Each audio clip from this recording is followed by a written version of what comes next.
o fim da falsa glória. Quando nós falamos de glória, como o Alexandre acabou de cantar, nós sabemos que a glória eterna é somente com Jesus. A glória que vai permanecer é somente com Jesus.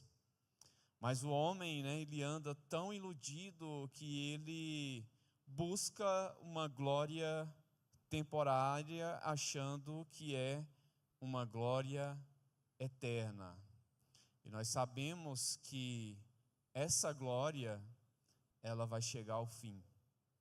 Nós sabemos que, por mais que o homem relute, essa glória vai chegar ao fim. E isso acontece, principalmente dentro das igrejas. Pessoas que uma vez aceitaram Jesus e conhecem a palavra e conhecem qual é a vontade de Deus para nossas vidas, mas mesmo assim, lá no fundo do coração, ele busca uma glória própria, uma glória ali para aquele momento, porém essa glória, ela se acaba. Foi assim com Nínive. Eles conheceram o Deus verdadeiro. Eles conheceram o verdadeiro Deus. E essa semana eu participei de um seminário chamado O Deus Desconhecido. E lá, os pastores, os teólogos que estavam ministrando, eles falaram o seguinte, chamou muito a minha atenção, falou, olha, as pessoas estão conhecendo um Deus que a outra pessoa falou, mas ele não está conhecendo o Deus da Bíblia, o Deus verdadeiro. E nisso se cria uma glória em um Deus falso. Por isso que aqui na Monte Hebron nós procuramos pregar a palavra verdadeira. Se é, como diz nas assembleias, se é chicote, se não é, nós vamos falar a palavra de Deus. Porque isso é mostrar o Deus verdadeiro. E quando nós nos embasamos nesse Deus verdadeiro, nós começamos a tomar posse da glória verdadeira. E essa glória não tem fim, porque nós vamos estar com Cristo durante toda a eternidade. E o texto que eu peguei como referência foi que já no capítulo 3, encerrando o livro de Naum, mas ainda nós temos quarta-feira, a Tatiana ainda vai falar ainda sobre o livro de Naum, aí definitivamente encerrando essa série de mensagens, no próximo domingo aí nós começamos Abacuque. Então esse texto diz assim, eis que estou contra ti, preste bastante atenção o profeta falando, eis que estou contra ti. Quem está falando isso? Diz o Senhor dos Exércitos. Quem é esse Senhor? Não é qualquer um, é o Deus dos Exércitos. É o Deus que está acima de todo comandante, de toda nação, de toda a história. Quem está falando que está contra Nínive é o Senhor. E é o Senhor dos Exércitos. E levantarei a tua saia sobre a tua face, e mostrarei às nações a tua nudez, e aos reinos a tua vergonha. Vamos ver aí algumas partes desse versículo para a gente entender melhor o que o profeta está falando para aquela cidade. Mas aí vem a grande questão, primeiramente, quando Deus se opõe. Aqui Deus não está apenas falando, Ele está se posicionando. Ele está se colocando contra aquela cidade. Então veja que é duro quando Deus fala, eis que estou contra essa nação. E quem era essa nação? era a capital da Assíria, era um símbolo de poder, de riqueza e de domínio. Mas que poder é esse que provocou a ira do Deus verdadeiro, do Deus dos exércitos, do Deus de todas as nações? Mas que riqueza é essa que não compra Deus? Que riqueza é essa que não conquista Deus com seus ouros, com suas pratas, com as suas riquezas, com as suas influências? E que domínio é esse que não tem domínio sobre esse Deus? Um domínio que o Deus dos deuses, Senhor dos senhores, se levanta e se coloca na posição e fala: eis que eu estou contra ti. Então veja que não há poder, não há riqueza, não há domínio, não é, preste bastante atenção, esse Deus não é como o Deus desconhecido criado pelos homens, que os homens controlam. Quando lá em Gênesis Deus fala, vamos fazer o homem nossa imagem e semelhança, hoje o homem fala: agora eu vou criar o meu Deus segundo a minha imagem, segundo a minha semelhança, segundo aquilo que é os meus desejos, segundo aquilo que eu tenho poder, segundo aquilo que é a minha riqueza, segundo aquilo que eu tenho domínio. Então, nesses 3 pontos, tem outros, mas vamos falar sobre isso, com base nesses 3 pontos, eu vou criar um Deus que me agrade. Então eu não sou mais feito imagem e semelhança de Deus, mas Deus é feito a minha imagem e semelhança. É um Deus que eu coloco segundo os meus padrões. É um Deus que eu estabeleço quem é Ele, como é Ele, quais são as atitudes desse Deus. Mas sabe o que acontece? O homem ele começa a andar igual lá no Salmo 115 diz: tem olho, mas não vê, tem nariz, mas não cheira, tem boca, mas não fala, tem ouvido, mas não escuta. E assim anda o homem que confia, assim como a cidade de Nínive confiava em outros deuses. Estavam no mundo, mas não viam. Estavam no mundo, mas não sentiam, não falavam, porque estava como os deuses lá de Nínive. Só o que acontece é que a data mudou, a situação, o local geográfico mudou, mas o homem continua o mesmo. O mesmo homem lá de Nínive é o mesmo homem de hoje, com o mesmo caráter, com as mesmas ambições, com os mesmos desejos, e assim sucessivamente. E Deus se opõe contra essa cidade e se opõe também contra aqueles que andam segundo esses padrões.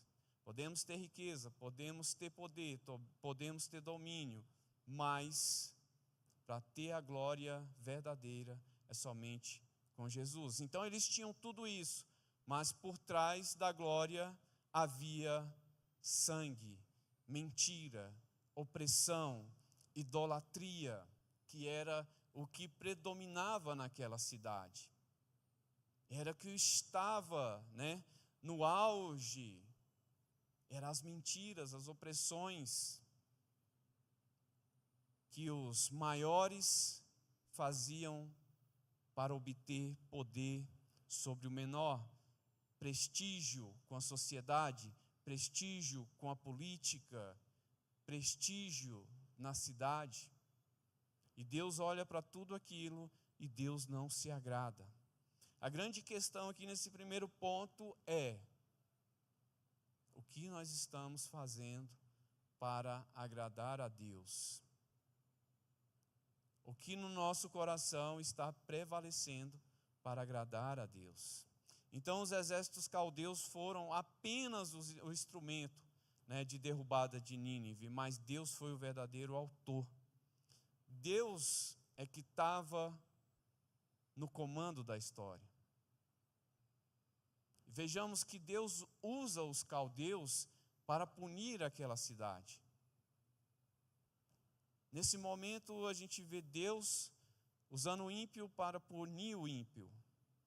Mas a gente vê Deus também agindo contra o reino do norte, contra o reino do sul. Então veja que Deus, Ele usa o ímpio para fazer a sua vontade. Porque é Ele que rege a história. E essa história, ela é regida com um propósito: de conduzir a minha vida e a sua vida para a glória verdadeira. E todas as vezes que o homem está buscando a glória falsa, buscando os propósitos errados que não é de Deus, Deus vai entrar em ação para nos mostrar a direção. E aí sim, Deus pode usar um ímpio para nos trazer de volta para a vontade de Deus. E aí muitas vezes no nosso dia a dia, nas nossas idas e vindas, Deus abençoe. Nas nossas idas e vindas nós falamos: mas aquele fulano está sendo usado pelo capeta, aquele que falou contra mim, está caluniando contra mim, está sendo usado pelo inimigo. Mas nós não paramos. Ele pode estar sendo usado pelo diabo também? Pode. Mas nós temos que parar e falar assim: Deus, é algo que eu preciso consertar? É algo que eu tenho que voltar lá ao primeiro amor? Porque Nínive, não era que ela já estava condenada.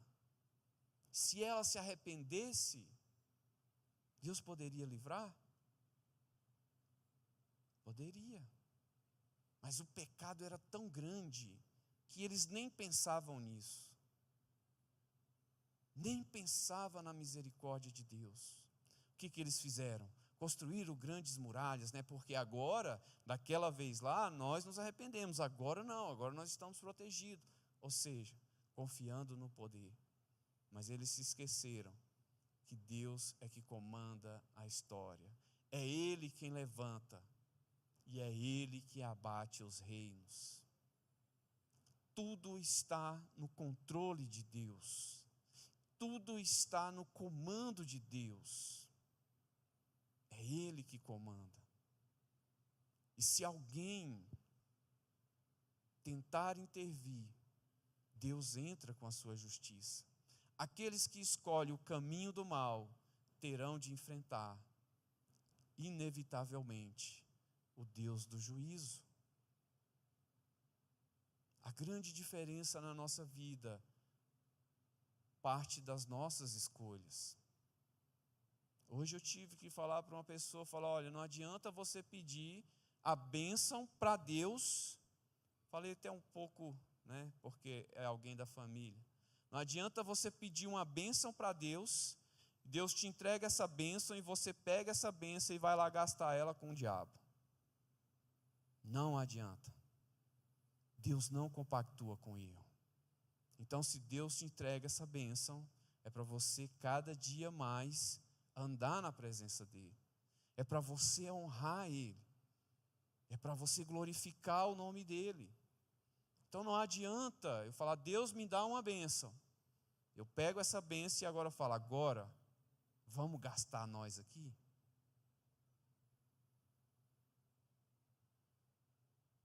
Então, de Deus não se zomba. E o que o homem semeia, isso ceifará. Não adianta o homem pensar que consegue ludibriar a Deus, enganar a Deus. E sabe o que é mais profundo? É que Ele conhece o nosso coração. Se eu estou pedindo para Ele, Ele sabe que aquilo eu vou gastar de forma ilícita, eu vou usar aquilo de forma ilícita. Deus não vai conceder. Então, por isso que nós temos que sondar os nossos corações, buscar derrubar qualquer glória falsa que queira prevalecer na nossa vida.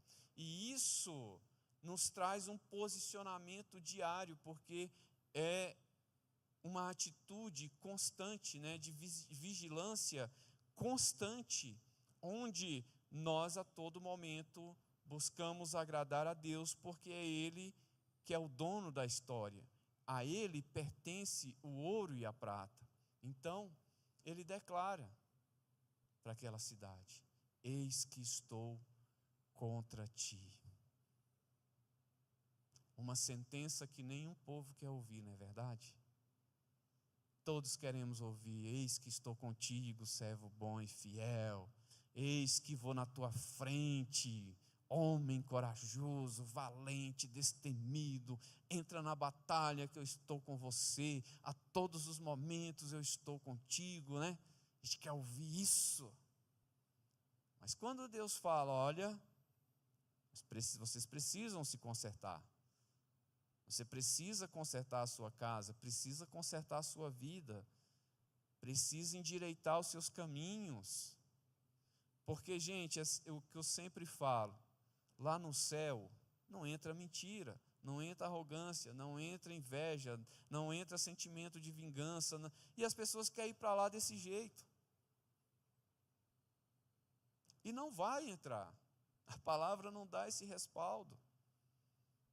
Então, quando escutarmos algo parecido com isso, diferente de Nínive, nós temos que buscar: Deus, o que eu preciso fazer?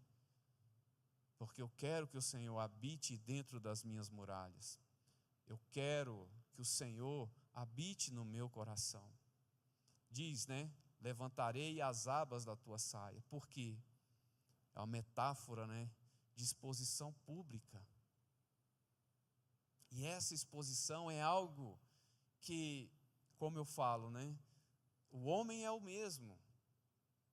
E nós queremos nos esconder atrás das nossas máscaras, né, atrás do está tudo bem, está tudo legal. Mas chega um momento que Deus fala: não tem jeito, eu tenho que expor para que ele entre em um posicionamento de restauração. Eu tenho que trazer a verdade à tona para que os meus filhos entendam o que precisa ser mudado. Mostrarei às nações a tua nudez, ou seja, a revelação do que estava escondido. O que era que estava escondido? A violência, o sangue, a prostituição, a idolatria, que todos olhavam para a grande cidade de Nínive e via somente o poder, o domínio, a autoridade. Mas o que estava por trás? Opressão. Os escravos que eram valorizados muito mais abaixo do que a vida de um ser humano. Então era isso que estava por trás, e Deus precisava revelar o que estava acontecendo. De forma que as pessoas iam olhar e falavam: a grande Nínive foi destruída. Quem vai lamentar? Ou seja, não tem ninguém para lamentar. Por quê? Porque era uma cidade tão perversa, uma cidade tão cruel, que não havia quem se lamentasse. Não sei se você já conheceu alguém assim tão ruim que quando morre, alguém fala assim: já vai tarde, né? Demorou tanto, o mundo está melhor hoje sem essa pessoa. Imagine aquela cidade sanguinária. Sabe aquele lugar onde você entra e você já se sente mal, porque o clima era tão pesado? Imagine aquela cidade. Então é aí onde Deus fala: olha, eu vou mostrar o que está acontecendo nessa cidade. Então a corrupção, a violência e principalmente o orgulho era o que predominava. E Deus fala: eu estou contra tudo isso. eu estou contra a corrupção, eu estou contra a violência, eu estou contra esse povo orgulhoso. Então, aos reinos, a tua vergonha, ele também fala. Porque Deus não apenas julga, ele revela. Deus não é aquele que fala, agora eu vou pesar a mão. Ele revela o porquê. Ele dá chance para o homem se arrepender. Como também eu costumo falar muito, talvez ele nos dá a chance de 50 anos, 60 anos, 70 anos. Quantos dias, quantas horas, quantos minutos, quantos segundos. Olha só o tamanho da misericórdia de Deus. Uma pessoa, sei lá, que viveu 70 anos. Quantos dias, quantas horas, quantos minutos, quantos segundos que Deus deu para ela se arrepender. Quanto tempo Deus deu para aquela pessoa abrir o coração para ele e falar assim, Deus, entra e faça morada e faça uma limpeza, né, e tire tudo que não é de teu agrado. E aí de repente chega o juízo.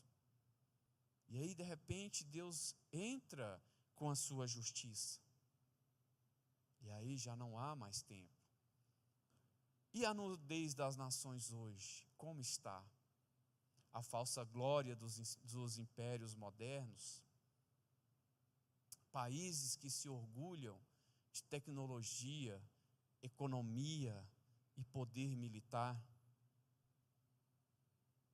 Ou seja, o orgulho deles não está em uma nação temente ao Senhor, mas o orgulho está na tecnologia, na economia, no poder bélico dele, armamentos, soldados, estrutura. Mas tudo isso é passageiro. E todos comparecerão diante da presença de Deus. Seja o homem mais poderoso do mundo, o homem mais poderoso do mundo, ou o mais humilde, todos comparecerão diante da presença de Deus. E o que teremos para apresentar para Ele? Olha, eu governei a nação mais poderosa da minha época. E eu estive na frente desta nação. Para Deus, é apenas mais um homem. E o que vai contar é o tamanho da glória que ele deu para Deus. O que ele fez para honrar a Deus. E isso passa tão desapercebido que é pouco comentado, que é pouco falado. Mas veja, pense no homem mais poderoso do mundo hoje. Politicamente, militarmente, né? Todos comparecerão. E essa falsa glória não vai valer nada. Não vai valer nem um tostão. Porque o que vai valer é aquilo que nós fizemos para Deus. Mas esconde nessas nações, né, que nós estamos falando, mas esconde desigualdades, exploração, decadência moral e injustiça. Isso nós vemos muito, principalmente, eu não gosto de ficar falando nomes, tá? Mas principalmente nos grandes eventos. Tem um grande evento, sei lá, Olimpíadas, né, Copa do Mundo, aí mostra, né, o centro cultural, mostra, né, as capitais, mas quando vai se ver as periferias, as pessoas que trabalharam naqueles eventos, você vai ver que é a escravidão moderna, né, que a gente chama. Sistema de escravidão moderna que foi usado para construir aqueles grandes templos, aqueles grandes monumentos.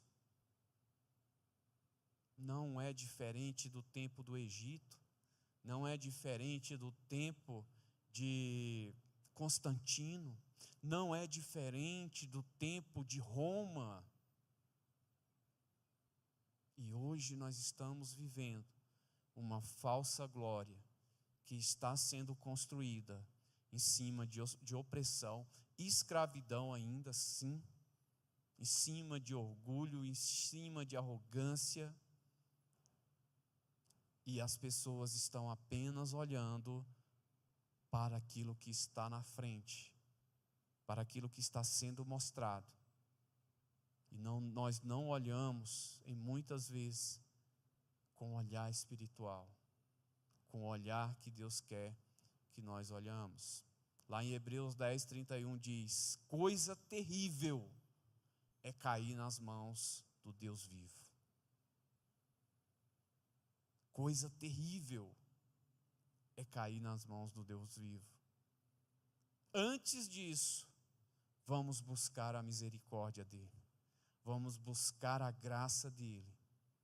Porque ele também age com justiça. Mas a graça de Deus é incalculável. E aí nós temos a exposição inevitável. Escândalos políticos que sempre aparecem, né? Tentam esconder, mas sempre vêm à tona. Crises sociais.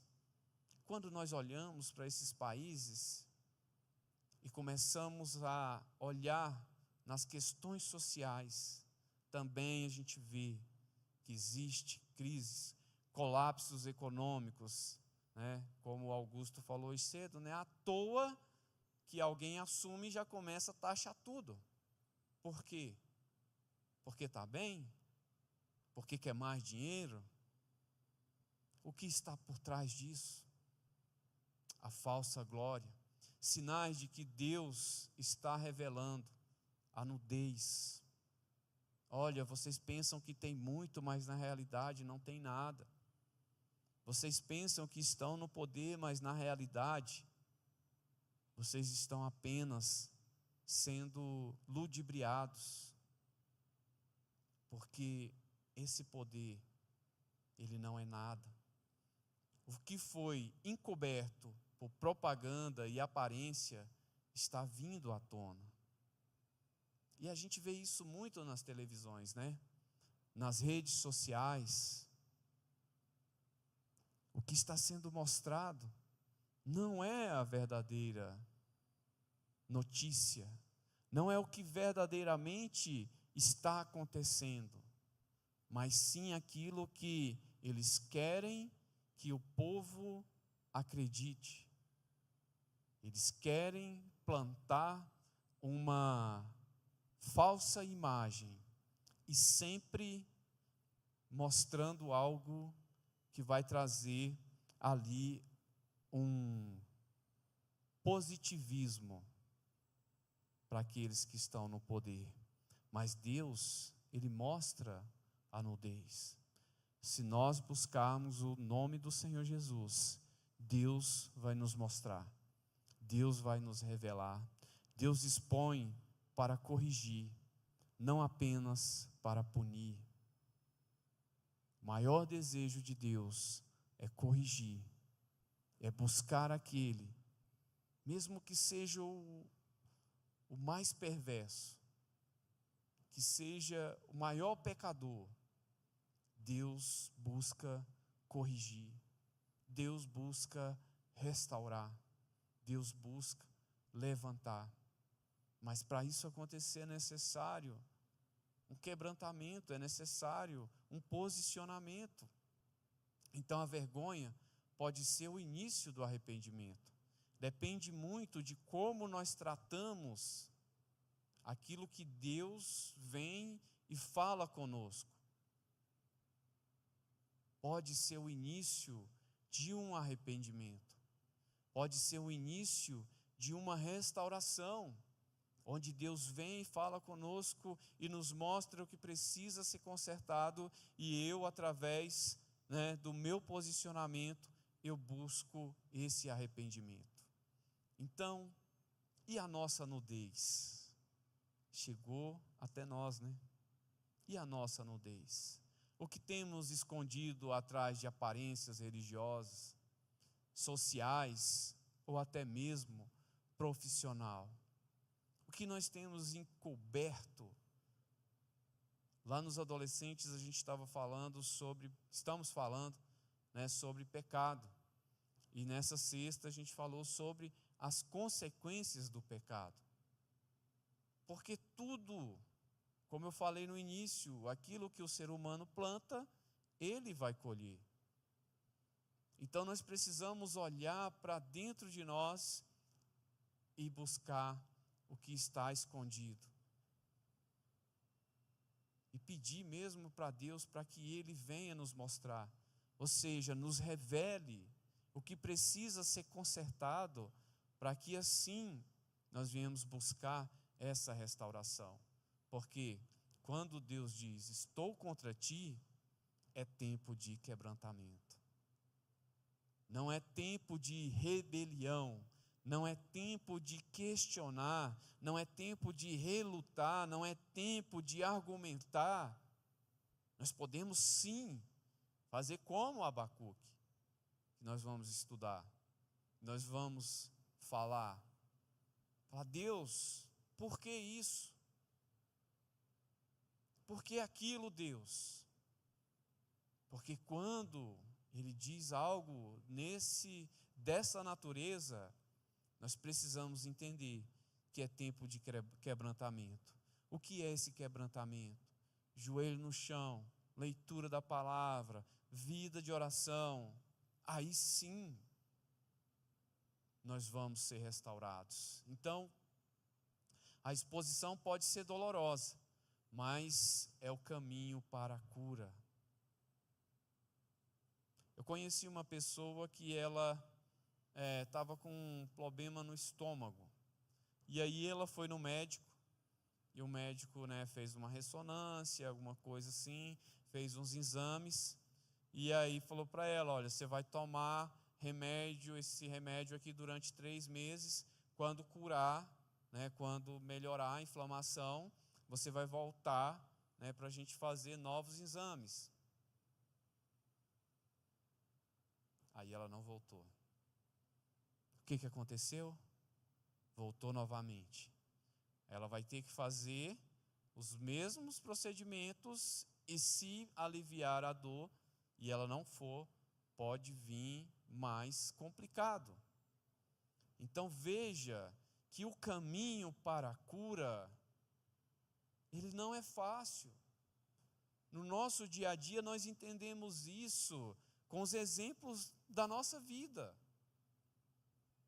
Veja, você vai no médico, ele te dá uma receita e ele te dá a palavra, né? Fala, olha, você tem que fazer isso, fazer aquilo, tal, tal, tal. Se você não acreditar na palavra do médico, você pode sofrer as consequências daquela enfermidade. É a mesma coisa que acontece hoje. Nós vamos no médico dos médicos, ele dá a receita e nós não seguimos a receita. Ele dá a palavra e nós não vamos na palavra do nosso Deus. E aí nós ficamos doentes novamente. Porque essa cura, né, que nós estamos falando, dessa glória, essa cura definitiva, ela só acontece, é doloroso, Não é fácil você estar cada dia, todo dia, resistindo os desejos do mundo, resistindo às paixões do mundo. Mas se eu quero a cura, eu tenho que seguir a receita. Eu tenho que seguir as orientações do meu médico, daquele que literalmente quer a minha cura. Porque o que acontece é nós entramos no consultório, recebemos a receita, o médico nos orienta e de repente lá fora alguém fala para você, esse médico não sabe de nada não, toma isso aí uns 2 dias e já está tudo certo. Ou então faz um chazinho na sua casa que já está resolvido. E aí, por ser mais fácil, nós preferimos ouvir aquela pessoa porque é mais fácil para nós, e o ser humano, no geral, ele sempre busca o que é mais fácil, só que aquilo não traz cura.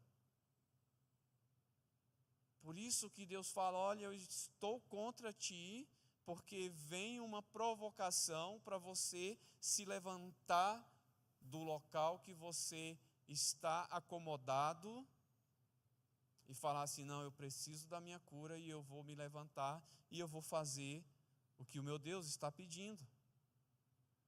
Então, é doloroso? É, mas a cura, ela é certa. Ela vem, né? Então, para a gente concluir, o chamado à verdade, ele vem nos chamando para essa verdade. Ele vem nos trazendo o que é a palavra verdadeira. Então, a glória verdadeira não se constrói sobre mentira.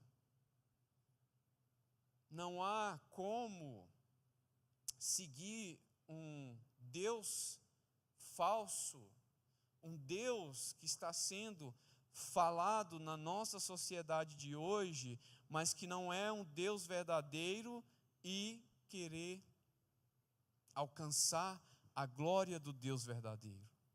Buscar o falso e querer atingir a glória do Deus verdadeiro. E isso nós só conseguimos com uma dedicação profunda, um posicionamento, sério, um posicionamento verdadeiro, onde aí sim eu começo a andar na glória de Deus, na bondade de Deus, na paz de Deus. Começo a enxergar as coisas espirituais, porque eu entendo, eu conheço o Deus verdadeiro. Como Jó falou, olha, antes eu conhecia você só do falar, hoje eu conheço, hoje eu te conheço. Mas no início do livro de Jó fala, olha, existia um homem temente a Deus que andava nos caminhos, que se desviava do mal. Mas depois da cura de Jó, veja, não foi fácil. Perder tudo, perder família, perder filho, riqueza. Depois de tudo isso, Jó fala, olha, hoje eu te conheço. Não do falar, mas da intimidade. Essa que é a glória verdadeira. E essa glória não tem fim. Então, que sejamos pessoas, igreja, comunidade, que vive na luz, sem medo da exposição. Porque a minha exposição leva a glória de Jesus para aquelas pessoas. A minha luz leva a glória para aquelas pessoas. Então, sejamos essas pessoas que vivem na luz, sem ter do que se vergonhar, sem ter de ter medo. Nossa, se Deus mostrar o que está por trás, ai de mim. Não, vamos viver na luz, sem medo de se vergonhar, porque Deus, aí sim, Ele que nos promete, eis que te farei como cabeça e não como cauda, porque você teme a minha palavra. Então, que o juízo de Deus nos leve ao arrependimento e não à ruína. O juízo de Deus, ele é tão justo que ele abençoa aqueles que andam segundo a palavra dele, mas aqueles que pervertem, que mentem, que causa destruição, Deus entrará também com justiça. Então, que nós possamos buscar esse arrependimento para ser edificados e não entrar em ruínas. Então a história de Nínive, para a gente finalizar, a história de Nínive nos lembra da importância do arrependimento sincero e da confiança em Deus. Buscar a justiça de Deus e viver em santidade, evitando o caminho da destruição. Ninguém quer esse caminho, mas em muitos casos as pessoas estão sendo iludidas e por uma falsa ilusão entram no caminho da destruição. O Salmo 112 diz: bem-aventurado o homem que teme ao Senhor, não temerá más notícias, seu coração está firme, confiante no Senhor. Amém? Curve a sua cabeça, feche seus olhos. Amém, Deus. Se coloque na presença do Senhor mais uma vez. Aleluia, Deus. Ó Pai, que a Tua glória venha sobre a nossa vida nessa noite. Pai, que a Tua presença, Senhor, esteja sobre a nossa vida nesta noite, Pai. Ó Espírito Santo, o que nos trouxe aqui foi o desejo de Te conhecer. Foi a vontade, ó Deus poderoso, de nos esvaziarmos de nós mesmos, Pai. E, ó Deus, entregar o nosso coração, entregar, Senhor Deus, a nossa mente, para que o Senhor venha fazer morada, Pai. Senhor, que a Tua glória, Senhor, venha habitar na nossa vida. Que a Tua graça, Senhor Deus, venha habitar na vida de cada um, Pai. Levanta, Senhor Deus, aquele que está caído. Levanta, Deus, aquele que está oprimido. Ó Deus, que esta igreja seja uma igreja, ó Deus, que caminha na Tua glória. Que caminha, ó Deus, debaixo da Tua autoridade. Ó Deus, que anda segundo, ó Pai, os Teus juízos. Ó Pai, que não tem do que se vergonhar. Ó Deus, uma igreja que maneja bem a palavra da verdade, que caminha na verdade, que entende, Senhor, que o Senhor é o caminho, a verdade e a vida. Uma igreja, Deus, que não teme, ó Deus poderoso, aos ataques, porque sabe que contigo nós somos mais do que vencedores. Então, Deus, guarda essa palavra no fundo do nosso coração, Pai. Tudo aquilo, ó Deus, que foi, ó Deus, falado na carne, que venha cair por terra, mas tudo aquilo, Pai, que vem do Teu trono, Pai, que seja edificação para a nossa vida, Pai. Em nome de Jesus nós Te pedimos. Amém. Graças a Deus, né?